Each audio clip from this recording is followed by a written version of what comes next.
The ventilation shaft above Daniel's head rattled for the third time that hour. He wiped grease from his hands and made a mental note to fix it tomorrow, though tomorrow's list was already longer than today's paycheck could handle. The docking bay repair shop smelled like fuel and burnt metal, familiar sense that meant another shift was ending. Daniel grabbed his toolkit and headed toward the exit. His boots echoed on the metal floor as he walked through the lower market district of Station Harmony, 7. Overhead lights dimmed to simulate evening, though in space there was no real day or night. Vendors were packing up their stalls. A Trilaxian merchant argued with a customer about vegetable prices. Two Verkosian workers laughed at something on a data pad. He checked the time. Oliver would be waiting at the learning center. His son was probably showing off another drawing to Mrs. Patterson, talking her ear off about spaceships or dinosaurs or whatever had captured his imagination today. The thought made Daniel smile despite his exhaustion. The crowd thinned as he cut through a side passage between storage units. Most people avoided this area after dark. Too quiet, too many shadows. But it saved 10 minutes, and Daniel needed those minutes to pick up Oliver before the learning center closed. That's when he noticed everyone was giving one particular alley extra space. A Zinthri couple crossed to the opposite side of the corridor. A human woman pulled her daughter closer and hurried past. Something was wrong. Daniel slowed his pace. He should keep walking, mind his business, get to Oliver. But his feet stopped anyway. A sound came from the alley. Scratching. Something digging through trash. Daniel peered into the darkness and saw a waste disposal unit. Its contents spilled across the ground. Contaminated food packages, broken containers, and something small moving among the garbage. He stepped closer. The creature froze. Even in the dim light, Daniel could see purple scales dulled by grime. Wings pressed tight against a tiny body. Golden eyes wide with terror. A dragon. A baby dragon, no bigger than a house cat, desperately trying to swallow something from a torn food wrapper that Daniel's breath caught. He'd seen dragons before in educational videos. Magnificent creatures, rare and valuable. This one looked nothing like those images. Her scales were patchy. One wing had a tear in the membrane. Her ribs showed through her sides. She was starving. "Hey there," Daniel said softly. The dragon hissed, backing into the corner. Her tail wrapped around her legs, making her look even smaller. Daniel crouched down slowly. He set his toolkit aside and reached into his jacket pocket. His lunch. He'd saved half a sandwich, planning to eat it on the way home. He unwrapped it and placed it on the ground between them. The dragon's nose twitched. Her eyes fixed on the food. She didn't move. "It's okay." Daniel kept his voice gentle. "It's clean. You can have it." Footsteps approached from behind.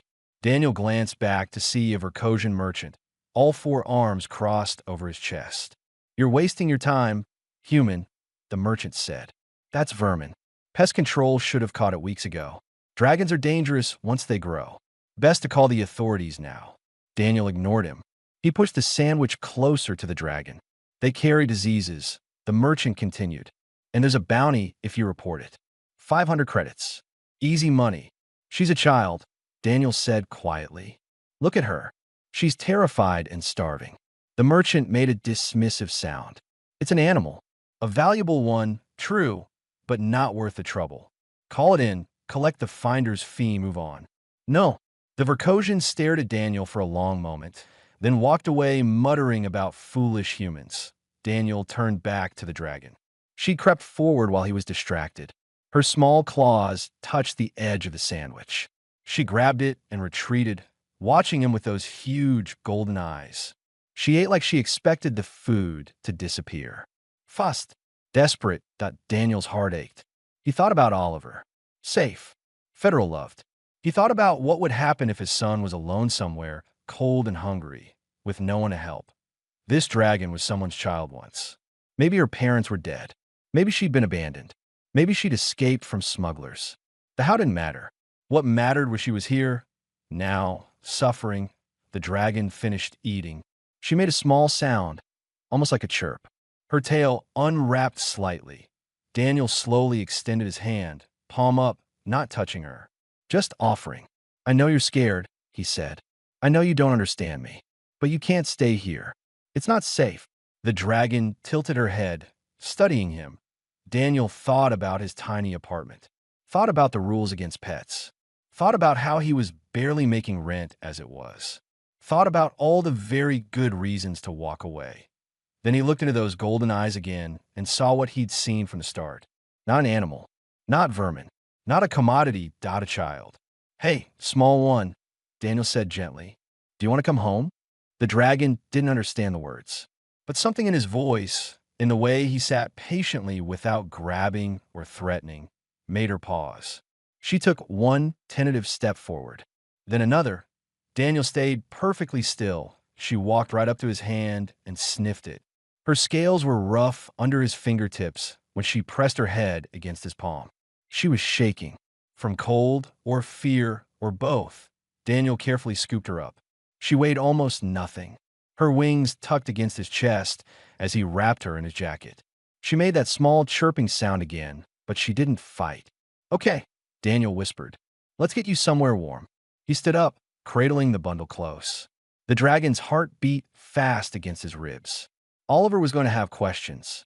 The landlord was going to be a problem. Work was already complicated enough. But none of that mattered right now. Right now, a child needed help, and Daniel Reed had never been good at walking away from that. Every corridor Daniel walked through felt twice as long with a dragon hidden in his jacket. The bundle pressed against his chest barely moved. Too weak to struggle, too scared to make noise. That worried him more than if she'd been fighting that a group of Karathi workers passed by, their attention on their conversation. Daniel kept his pace casual, normal. Just another mechanic heading home after a long shift. Nothing unusual here. His heart hammered anyway. The main lifts would be crowded this time of evening. Too many eyes. Too many questions. Daniel turned toward the maintenance corridors instead, routes he knew from repair jobs throughout the station. These passages were dim and narrow, used mostly by service workers and ignored by everyone else. His comm device buzzed. A message from Mrs. Patterson. Oliver's getting restless. Everything okay? Daniel typed back with one hand. Running late. Can you watch him for another hour? I'll explain later. 3 dots appeared. Disappeared. Appeared again. Sure, dear. Take your time. She knew something was up. Mrs. Patterson had that teacher sense for when things weren't quite right. But she wouldn't push. Not yet. Daniel climbed 3 levels using the service stairs. His legs burned by the top. The dragon stirred inside his jacket, making a small, distressed sound.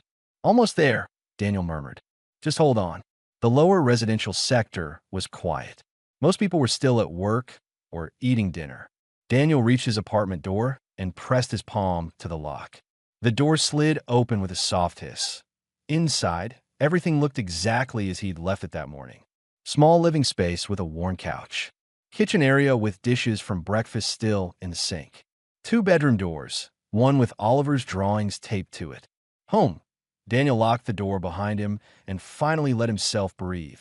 He carried the dragon to the bathroom, the only room small enough to keep her secure while she adjusted. He set her down gently on the floor.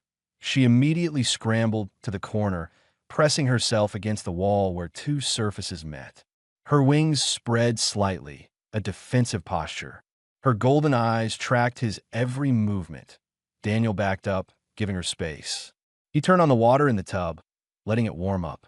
Dragons were reptilian. They needed heat. At least, that's what he remembered from some nature documentary Oliver had watched months ago. He grabbed clean towels from the cabinet and set them within her reach. Then he filled a bowl with water and placed it near her corner. She watched, but didn't approach.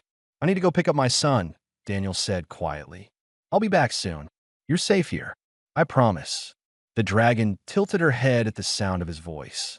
Did she understand tone, if not words? Daniel hoped, so that he closed the bathroom door gently and stood in his living room for a moment. What had he just done? Bringing a dragon home. An unregistered, illegal dragon. If anyone found out, he'd lose his job. Lose his apartment. Maybe worse. But leaving her in that alley wasn't an option his conscience could accept. Daniel grabbed his jacket and headed out. Mrs. Patterson's apartment was 2 floors up. She opened the door before he could knock, Oliver already bouncing at her side. Dad, Mrs. Patterson let me help make cookies, and I drew a picture of a spaceship that has 12 engines, and sound amazing, buddy. Daniel ruffled his son's hair. Did you thank Mrs. Patterson? Thank you. Oliver hugged the elderly woman's legs. Mrs. Patterson smiled, but her eyes studied Daniel's face. Everything all right, Daniel? Yeah, just had something come up. I'll explain tomorrow. She nodded slowly. Tomorrow then. Be careful, dear. The way she said it made Daniel think she suspected more than she was letting on. But she just smiled at Oliver and shooed them toward the door. Oliver talked the entire way back to their apartment. Something about his friend's birthday party next week, and could they afford a present, and he'd seen a model spaceship kit at the market for only 30 credits. Daniel half listened, his mind on the dragon waiting in their bathroom. How was he going to explain this to an 8-year-old? They reached the apartment. Daniel opened the door, and Oliver rushed inside, heading straight for his room. Wait, Daniel said. We need to talk first. Oliver stopped, turning with that curious expression he got when he knew something interesting was about to happen. Something happened today, Daniel began. I found someone who needed help. Who? She's in the bathroom, and she's scared. So I need you to be very quiet and very gentle. Can you do that? Oliver's eyes went wide. Is it an alien? A new kind I haven't seen before. Sort of. Daniel walked to the bathroom door. Remember when we watched that documentary about dragons? The one with the big wings and the fire breath? Dragons aren't real, though. They're extinct or something. Not extinct, just rare. Daniel opened the door slowly. The dragon was still in her corner, but she'd moved closer to the water bowl. Her head jerked up when they entered. Oliver gasped. His hand grabbed Daniel's arm, gripping tight. But not from fear, from wonder. Dad, he whispered. Is that a real dragon? A real, actual dragon? Yes. In our bathroom? Yes. Oliver took a step forward. The dragon pressed harder against the wall, making a low hissing sound. She's scared of us, Oliver observed. She's been alone for a long time, Daniel said. She doesn't know we won't hurt her. Oliver slowly sat down on the bathroom floor, crossing his legs. What's her name? She doesn't have one yet. Can I name her? Daniel hesitated. Naming her made this real, made this permanent, made her part of their lives instead of a temporary rescue. Maybe, he said, but first we need to help her feel safe. Oliver nodded seriously. He started talking, his voice soft and steady. He told the dragon about his day at school, about the math problem he'd solved, about the drawing he'd made, about his favorite sandwich. The dragon watched him. Her breathing slowed. The defensive posture relaxed slightly. Daniel leaned against the doorframe, watching his son's natural kindness in action. Oliver had his mother's heart. Gentle, open, seeing the good in everything. After 20 minutes, the dragon took a tentative step away from the wall. Then another. She approached Oliver slowly, her nose twitching. Hold still, Daniel whispered. Oliver froze, barely breathing. The dragon sniffed his hand. Her rough tongue touched his fingers. Oliver giggled softly. She likes me, he said. Amazed, the dragon made that chirping sound again. She walked in a small circle and curled up near Oliver's leg. Not touching, but close. Her eyes were already drooping with exhaustion. I think she needs to sleep, Oliver whispered. I think you're right, Daniel agreed. Come on, let's let her rest. They backed out of the bathroom quietly. Daniel closed the door and leaned against it, suddenly exhausted himself. Can she stay? Oliver asked. Please. Daniel looked at his son's hopeful face, thought about all the complications ahead, the rules they were breaking, the risks they were taking. We'll figure it out, he said finally. Oliver hugged him tight. Thank you, Dad. That night, Daniel lay in bed staring at the ceiling. Tomorrow he'd need to find food suitable for a dragon, figure out medical care, keep her hidden from the landlord, navigate a dozen impossible problems. But tonight, a child was warm and safe under his roof. Sometimes that was enough. 3 days passed like a strange dream. Daniel went to work, came home, and found himself caring for a dragon in his bathroom. The oddness of it should have worn off, but every time he opened that door, surprise hit him fresh. The dragon was stronger now. Her scales had regained some shine after several baths. The dull purple was brightening to a rich violet color. She ate the synthesized meat Daniel bought from a corner market vendor who didn't ask questions. She drank water from the bowl. She watched everything with intelligent, curious eyes. Oliver named her Pip on the second day. Because she's small, like a pip from a fruit, he explained. The dragon chirped when he said it, and the name stuck. Now Oliver sat cross-legged on the bathroom floor doing his homework while Pip watched from her corner nest. She'd stopped hiding when they entered. Progress. Dad, how do you spell accommodation? Oliver asked. ACCMODATION. Daniel replied from the doorway. He was researching dragon nutrition on his data pad, being careful not to trigger any automated searches that might alert station authorities. Dragons needed specific minerals. Calcium for bone growth. Iron for blood health. Certain proteins their bodies couldn't produce naturally. The food he'd been buying wasn't enough. Daniel did math in his head, calculating costs against his paycheck.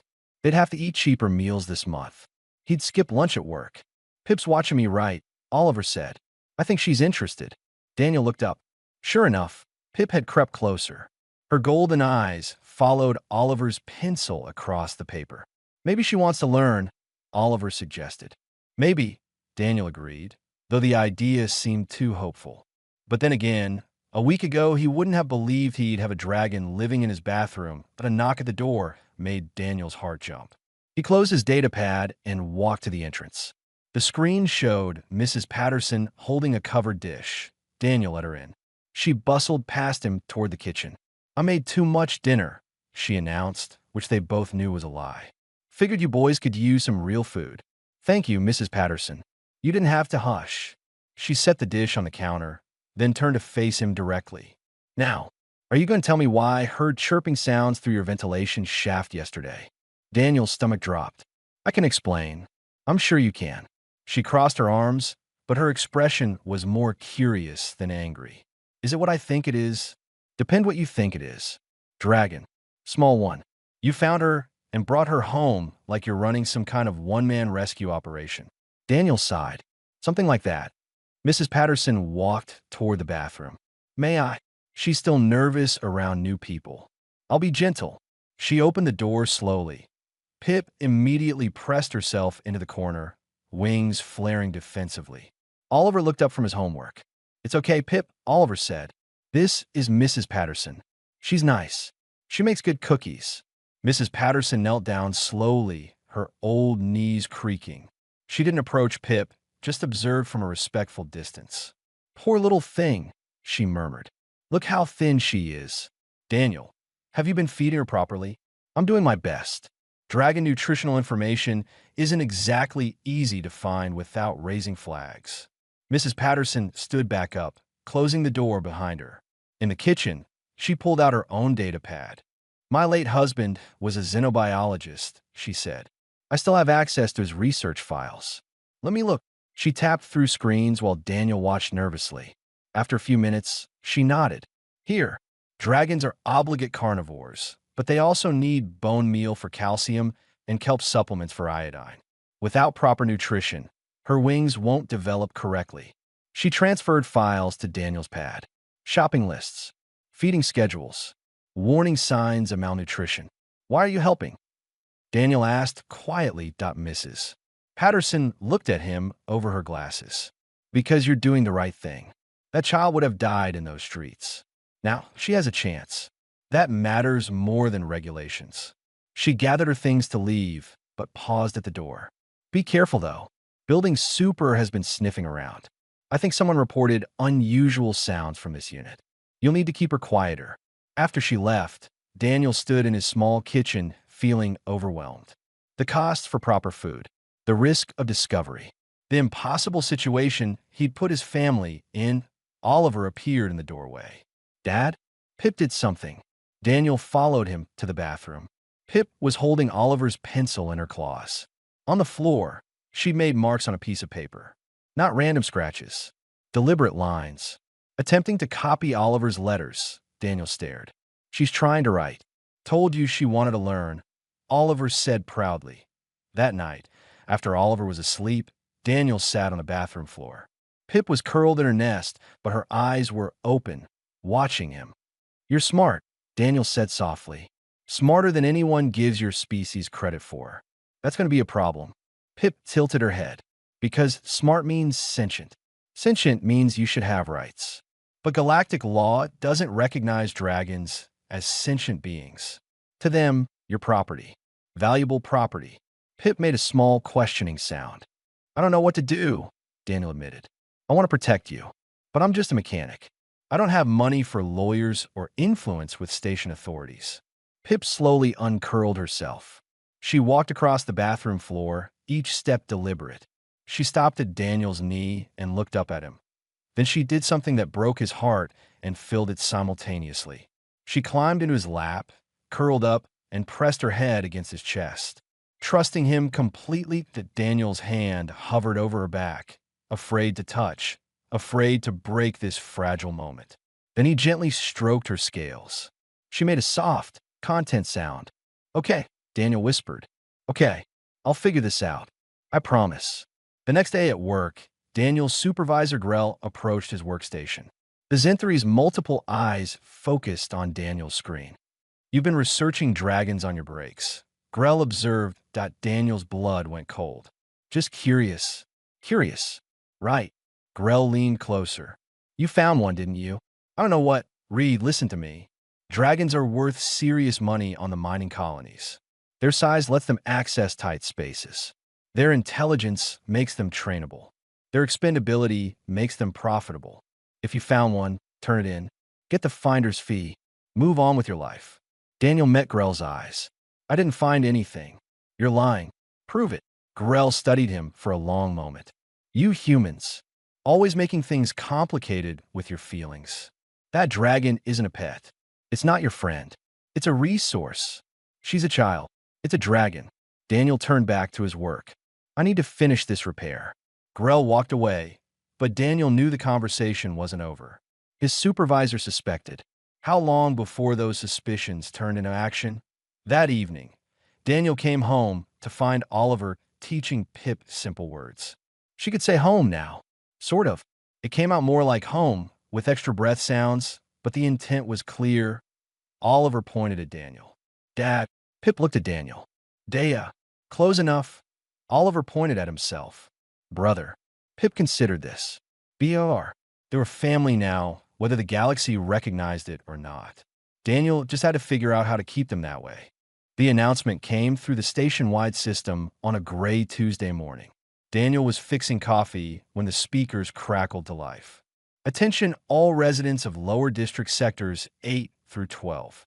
Random housing inspections will begin in 48 hours as part of ongoing contraband investigations. Thank you for your cooperation. Daniel's hand froze on the coffee pot. 48 hours. 2 days before security came through their apartment. 2 days before they found Pip. Oliver looked up from his cereal. What's contraband?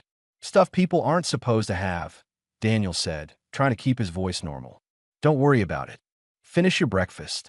But worry was all Daniel could do. At work, his hands went through familiar motions while his mind raced through options. None of them were good. Option 1.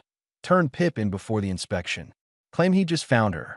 Collect the finder's fee and pretend he'd never cradled a frightened dragon in his arms. Never heard her try to say his name. Never promised to keep her safe that he couldn't. Option 2. Keep hiding her. Hope the inspectors missed something or didn't search thoroughly. Risk everything on luck. Too dangerous. Option 3. Run. Take Oliver and Pip and leave the station. Go somewhere without records or regulations or people hunting dragons. With what money? And go where? Daniel's data pad buzzed during lunch break. A message from Mrs. Patterson with a single link and 3 words. Call this person. The link led to a profile for Rachel Kim, human legal advocate specializing in sentient rights cases. Daniel stared at the screen. Could a lawyer actually help? Or would contacting one just create an official record of his illegal dragon? He made the call anyway. What else could he do? Rachel answered on the second ring. Professional. Direct. Mrs. Patterson told me about your situation. You have a dragon in your home and security is coming. That about sum it up? Yes. How old? The dragon? Young. Maybe 4 or 5 in human years if I'm guessing right. Verbal. She's learning words. Says home, Dad, brother. Tries to write letters. Silence on the line. Then Rachel spoke again, her tone different. More interested. She's learning language? Demonstrating abstract thought. Yes. That changes things. Daniel, I need to be honest with you. What you're doing is illegal under current station law. But there's a legal gray area we might be able to exploit. Ever heard of developing sentient protection protocols? No, it's rarely used. Basically, if we can prove a species is developing sentience, they can't be classified as property during the assessment period. We'd have 90 days to gather evidence of cognitive development. And then what?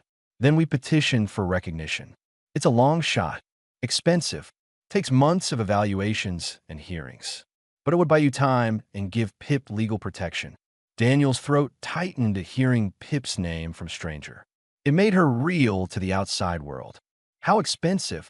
Rachel quoted a number that made Daniel's stomach drop. 6 months of his salary.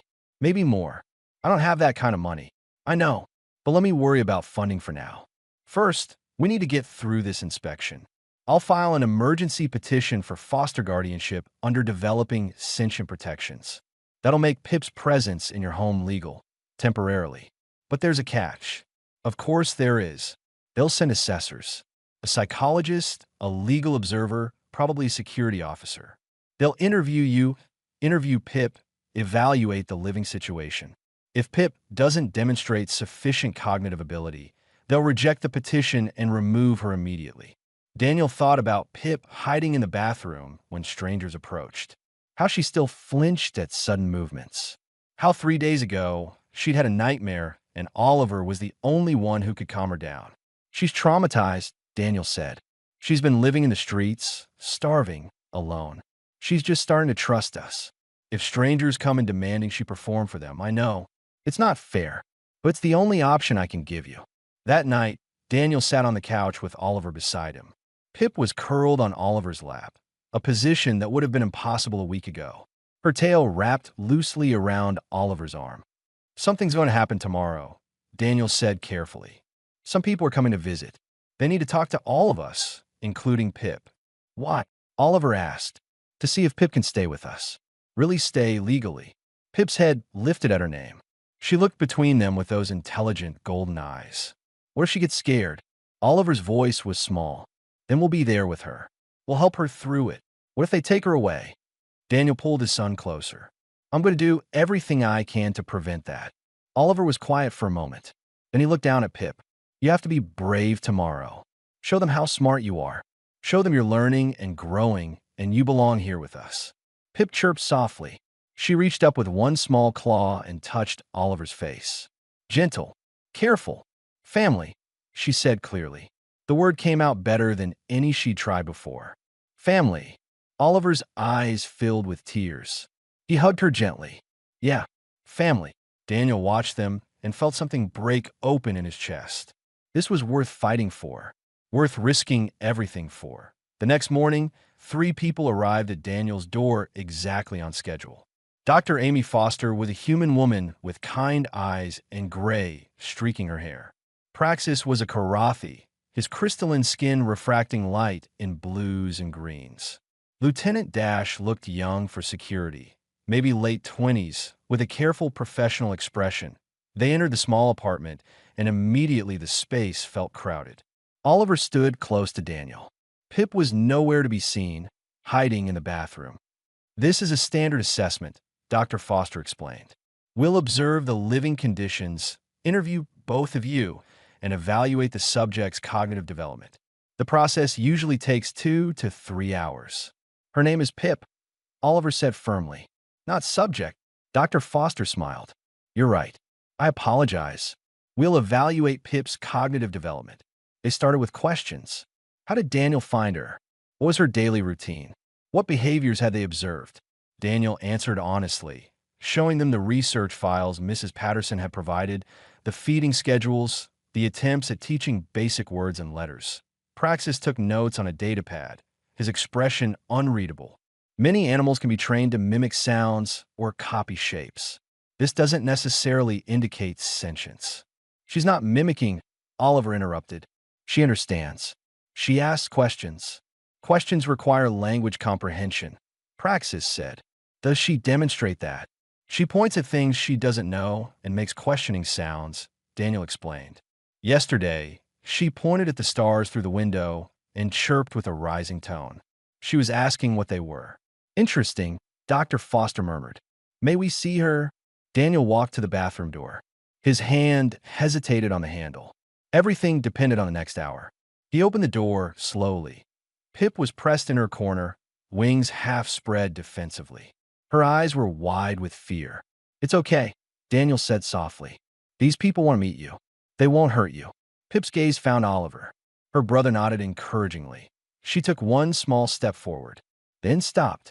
The fear was overwhelming her. Oliver sat down on the floor. Remember what we talked about? Being brave? Showing them who you are. Pip's breathing was fast, panicked. She looked at the strangers crowding the doorway, at the data pads and equipment, at the unfamiliar faces. Then she looked at Daniel, at Oliver, at her family. She walked forward on shaking legs, stopped in front of Dr. Foster, looked up at the psychologist. Home, Pip said clearly. She pointed at the apartment, at Oliver, at Daniel. Home. Stay home. The words were simple, but the meaning was clear. The question was clear. The fear of losing what she'd found was heartbreakingly clear to Dr. Foster knelt down slowly. Hello, Pip. My name is Amy. Can you show me what you've been learning? Pip hesitated, then walked to Oliver. She picked up a piece of paper with letters written on it. The alphabet, copied in shaky but deliberate lines. She brought it back and offered it to Dr. Foster. The assessment had begun. Dr. Foster examined the paper Pip had offered. Letters marched across it in uneven rows. Some backwards, some overlapping, but clearly intentional, clearly language. Did someone trace these for her to copy? Dr. Foster asked. No, Oliver said. She watches me do homework and tries to do it too. Sometimes I help her hold the pencil right, but the letters are hers. Praxis leaned over to look. Pattern replication. Many species can do this without understanding meaning. She knows what they mean, Daniel said. Show them, Pip. Pip's tail twitched nervously. She walked to her nest and retrieved another paper. This one had drawings. A crude stick figure labeled Oliver in shaky letters. Another labeled Dad. And a third drawing, a small dragon shape labeled PIP. She pointed at each drawing, then at the corresponding person. Oliver, Dad, Pip. Dr. Foster's expression shifted. She's associating written symbols with identity. That's abstract thinking. Lieutenant Dash spoke for the first time. How long has she been here? 12 days, Daniel answered. And she's learned to read and write her name in 12 days. She's learning fast, Oliver said proudly. Yesterday, I taught her numbers. She can count to 20 now. Want to see? Pip looked at Oliver, then at the strangers. She was still afraid, but she was trying. Daniel's heart ached watching her push through terror to prove herself. Oliver held up fingers. How many, Pip? 3. He held up a different number. And this? 7. Praxis made a note on his datapad. Counting is impressive, but not definitive proof of sentience. Tool use and basic mathematics exist in many non-sentient species. What would convince you? Daniel asked, frustration bleeding into his voice. Evidence of emotional intelligence. Complex problem solving. Understanding of abstract concepts beyond immediate physical needs. Dr. Foster held up a hand. Let me try something. She pulled out a children's book from her bag. Simple pictures and text. Pip, can you sit with me for a moment? Pip glanced at Daniel. He nodded encouragingly. She slowly approached Dr. Foster and sat down, maintaining distance but accepting proximity. Doctor Foster opened the book. I'm going to read you a story. I want to see if you can tell me what happens. She read a simple tale about a lost child finding their way home. Pip watched the pictures intently, her golden eyes tracking each page. When the story ended, Dr. Foster asked, what happened to the child in the story? Pip pointed at the pictures in sequence. Lost. Scared. Alone. She touched the final image of the child reunited with family. Found. Safe. Home. And how do you think the child felt? Pip's claws touched the scared image. Sad. Like Pip was. In streets. Alone. She moved to the final image. Happy. Like Pip now. Has family. The room went silent. Pip had just demonstrated not only comprehension, but empathy. She connected her own experiences to a fictional story and understood emotional states the doctor. Foster looked at Praxis. The Karathi observer's crystalline features were unreadable, but he was studying Pip with new intensity. Remarkable, Dr. Foster murmured. She spent the next hour conducting gentle assessments, memory tests, pattern recognition, social awareness exercises. Pip stumbled through some, excelled at others, but consistently showed cognitive abilities beyond what any non-sentient creature should possess. Finally, Dr. Foster sat back. I need to speak with my colleagues privately. Daniel, Oliver, and Pip waited in the bedroom, while the three assessors talked in hushed voices in the living room. Oliver held Pip's claw. She was trembling again, exhausted from the ordeal. You did so good, Oliver whispered. They have to see how smart you are. Pip leaned against him. Stay. I hope so. Daniel couldn't hear the conversation through the wall, but he watched the clock. 10 minutes. 15. 20. Each minute felt like an hour. Finally, Dr. Foster called them back out. This is a complex case, she began. Pip demonstrates cognitive abilities consistent with a young sentient being. Language acquisition, emotional intelligence, self-awareness.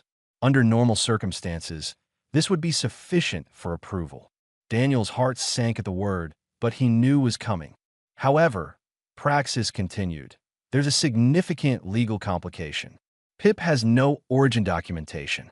Without knowing her homeworld or if her species has any existing legal protections, we cannot process standard foster guardianship. What does that mean? Oliver asked. Lieutenant Dash stepped forward. It means we need to do more research. 3 months ago, a smuggling vessel was destroyed during station approach. The cargo manifest listed various exotic specimens, but everything was presumed destroyed. Based on Pip's age and condition, she likely escaped during that incident. He pulled up a file on his datapad.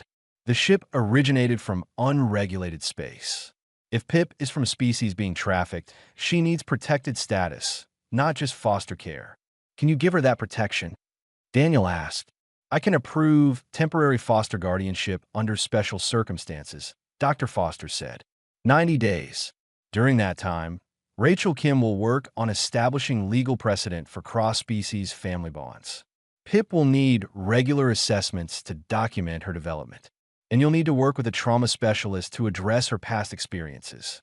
What happens after 90 days? That depends on what we learn about her species and what precedents we can establish. But for now, Pip can stay. Oliver let out a breath he'd been holding. Pip looked confused by the conversation, but she understood the tone. Relief. Thank you, Daniel said quietly. Praxis closed his datapad. Reed, I need you to understand something. My species operates on logic and law. Emotions are considered secondary to order. But watching you with Pip, watching your offspring with her, I'm seeing something my culture doesn't prioritize. What's that? Compassion across biological boundaries. You extended parental protection to a creature most species would consider vermin or property. Your young one taught her to read not because she's useful, but because she's curious. This isn't logical. It's not efficient. But I'm beginning to think it might be important. He moved toward the door, then paused. If humanity ever seeks greater representation in galactic governance, I will support it. The galaxy needs perspectives that see worth beyond utility. After they left, Daniel collapsed on the couch. The weight of the last 2 days crashed down on him. They'd passed. Barely. Temporarily. But they'd passed. Oliver brought Pip over. She climbed onto Daniel's lap hesitantly, still not entirely comfortable with him despite everything. But she was trying. They were all trying. Dad, Oliver asked, what's going to happen in 90 days? I don't know, buddy, but we'll figure it out together. Pip looked up at Daniel. Her claw touched his hand. Dad, she said clearly. Not Dea, but Dad. Progress. Yes, small one. I'm your dad, and we're going to make sure you can stay home. I promise. Outside the window, the station lights simulated evening. In 90 days, they'd face another evaluation, another decision, another fight. But tonight, their family was together. Sometimes that had to be enough. Pip curled up against Daniel's chest, and made that soft chirping sound that meant she felt safe. Oliver leaned against his other side, both children trusting him completely. Daniel Reed had never imagined his life would lead here. A widower raising two kids, one human and one dragon, fighting bureaucracy and prejudice to keep them together. But looking at them now, he wouldn't change a thing. "Stay home," Pip murmured sleepily. "Really stay, really stay," Daniel promised, knowing he'd moved planets to make sure those words stayed true. 87 days later, Daniel stood outside the council chambers watching ships dock through the massive viewport. His hands were steady, but his mind raced. Today decided everything. Behind him, Oliver practiced words with Pip one more time. She was bigger now, proper food and care filling out her frame. Her scales gleamed healthy purple in the station lights. Her torn wing had healed completely. "What's the capital of Earth?" Oliver quizzed. "Many cities," Pip answered. Her speech had improved dramatically. "No one capital. Humans come from all places." "Good. And what's your favorite subject at Learning Center?" Pip considered this. "Art. Like to draw. And history. Want to learn about many species." 3 months had changed everything. Pip attended Learning Center with Oliver now, sitting in classes designed for young beings of various species. Her teachers reported she was curious, creative, and kind. She made friends with a Trilaxian girl named Suva and a human boy named Peter that she'd grown into the family naturally. She helped set the table for dinner. She did simple chores. She argued with Oliver over whose turn it was to pick the evening entertainment. Normal childhood things, but normal didn't mean legal. The 90-day temporary guardianship was ending. Today's hearing would determine if Pip could truly stay or if she'd be taken to a refugee facility while bureaucracy ground through years of appeals. Rachel Kim approached, carrying a data pad thick with documents. "Ready?" "No," Daniel admitted. "But let's do this anyway." They entered the council chambers together. The room was massive, designed to accommodate dozens of species. Council members sat in specialized seats arranged in a semicircle. Representatives from multiple species governments, station administration, legal observers, and in the guest seating area, a dragon Daniel had never seen before. Elderly, dignified, his scales were deep blue and scarred with age. Rachel followed his gaze. "That's Salas. He arrived yesterday from Draxus specifically for this hearing. I wasn't sure he'd make it in time." "Why is he here?" Pip's case reached Draxian government channels. They sent their elder diplomat. Rachel's expression was unreadable. "I'm not sure if that helps or hurts us." The hearing began with formal proceedings. Legal codes read aloud. Jurisdictional statements. Daniel barely listened, focused on Pip sitting between him and Oliver. She was being so brave, hands folded in her lap, but her tail twitched with nervousness. Rachel presented their case. 3 months of documented development. Test scores showing Pip's cognitive abilities matching or exceeding typical markers for her age. Testimonies from teachers. Character witnesses. Medical reports confirming proper care. She showed videos of Pip reading stories, solving math problems, creating artwork. Evidence of a child thriving in a loving home. The question before this council, Rachel concluded, is not whether dragons can be sentient. Pip proves they are. The question is whether we will recognize cross-species family bonds when they form naturally through compassion rather than through biological relationship. A Verkosian council member spoke up. "The law is clear. Dragons are not classified as sentient under Galactic Code. Individual exceptions cannot override established legislation." "Then the legislation is wrong," Rachel countered. "Laws should serve justice, not prevent it." Back and forth the arguments went. Legal precedent, galactic codes, definitions of sentience and family. Daniel listened to people debate Pip's personhood like she was a theoretical concept instead of a child sitting right there. Finally, the head counselor recognized Salas. The old dragon stood slowly, his movements deliberate with age. "I am Salas, elder speaker Draxus. I come before this council to address the matter of the young one, called Pip." Every eye in the room focused on him. "Draxus is dying," Salas said bluntly. "Our population is small. Our young are few. Traffickers steal our children faster than we can protect them. Every dragon hatchling lost is a piece of our future destroyed. When I learned a dragon child survived in this station, I came immediately. Daniel's stomach clenched. Was Salas here to take Pip home? I came prepared to argue for Pip's return to Draxus. Salas continued. To bring her home to her species, to teach her our ways, to help rebuild our world.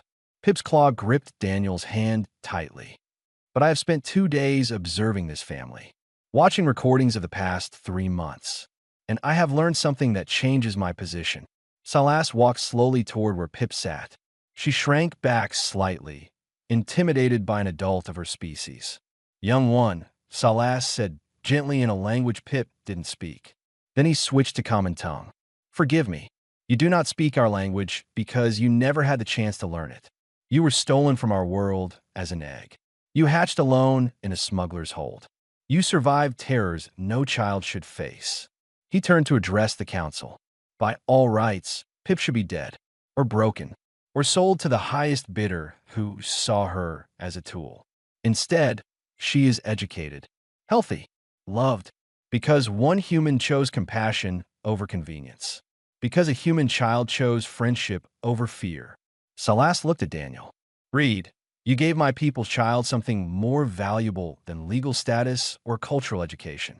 You gave her safety, home, family, things I cannot guarantee if I take her back to Draxus, where we are still struggling to protect ourselves. He reached into his robes and pulled out a document, placing it before the council.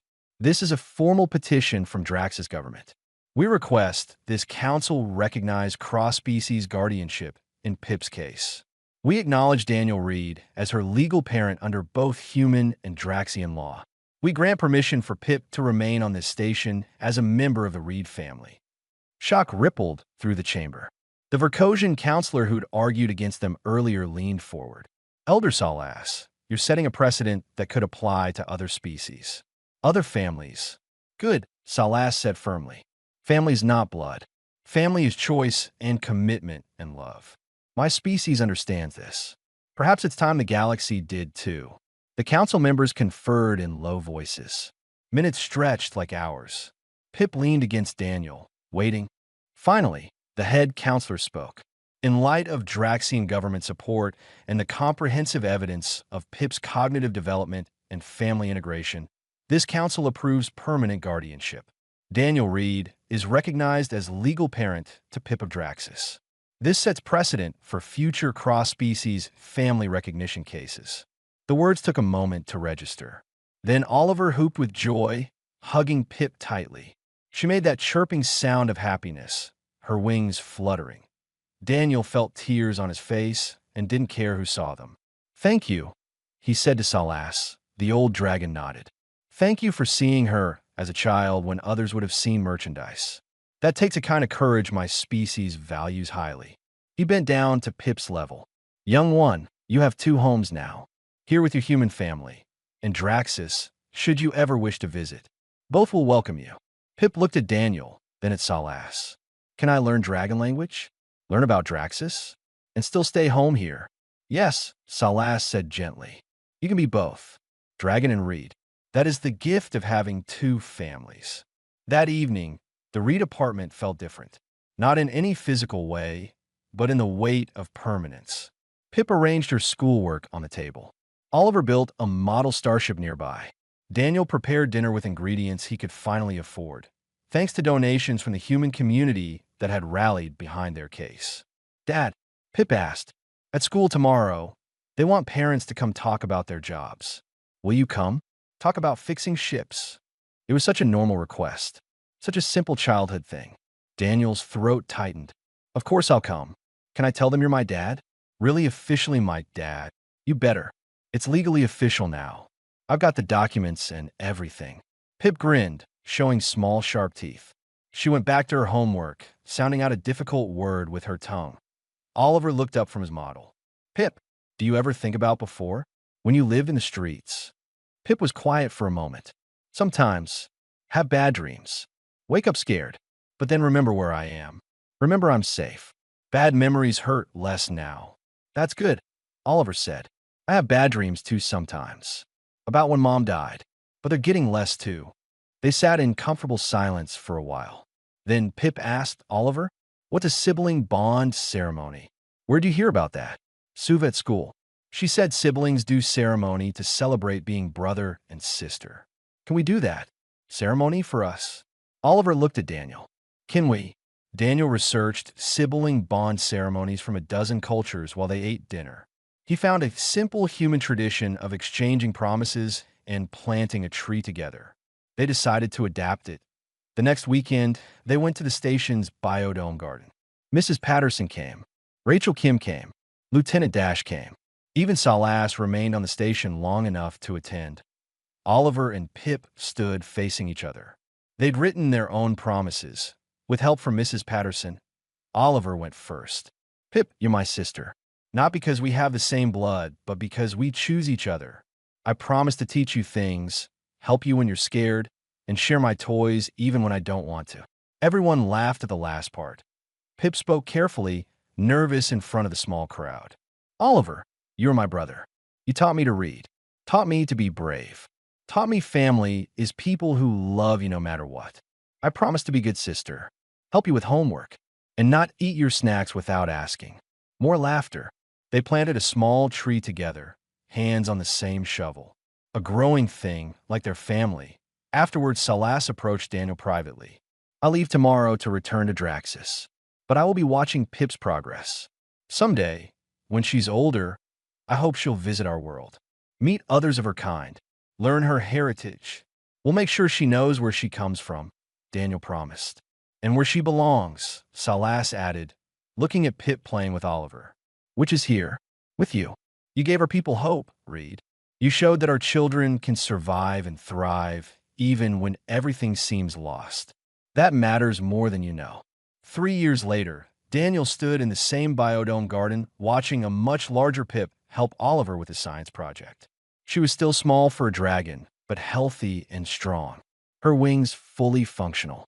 Her intelligence sharp and curious. She attended advanced classes now, excelling in art and xenobiology. She'd started learning Draxian language through video calls with teachers on her homeworld. She made dozens of friends across multiple species, but every evening, she came home to their apartment, did her homework at the kitchen table, argued with Oliver about whose turn it was to pick entertainment, hugged Daniel goodnight before bed. Normal life. Strange and wonderful and perfectly normal. "Dad," Pip called from across the garden. "Come see what Oliver and I built." Daniel walked over to find an elaborate model of the station's ecosystems, complete with tiny figures representing different species living together. "It's for our presentation on cooperation," Oliver explained. "How different species can work together and build something better than any one species could alone." Pip pointed at a small dragon figure standing next to a human figure. "That's us. Family." Daniel looked at his children, one human and one dragon, working together on a school project like it was the most natural thing in the galaxy. Maybe it was. "Looks perfect," Daniel said. "You two make a good team." "We know," they said in unison, then laughed. Walking home that evening, Pip's claw in one of his hands and Oliver's hand in the other, Daniel thought about that night in the alley. The frightened, starving dragon digging through garbage. The impossible choice to bring her home. One decision. One moment of compassion. And everything changed. Pip would face challenges ahead. Questions about her place in the galaxy. Decisions about where she belonged. But she'd face them with family behind her. With love supporting her. With the knowledge that she was valued for who she was, not what species she was. That was enough. That was everything. "Home," Pip said contentedly, seeing their building ahead. Yes, Daniel thought. Home indeed.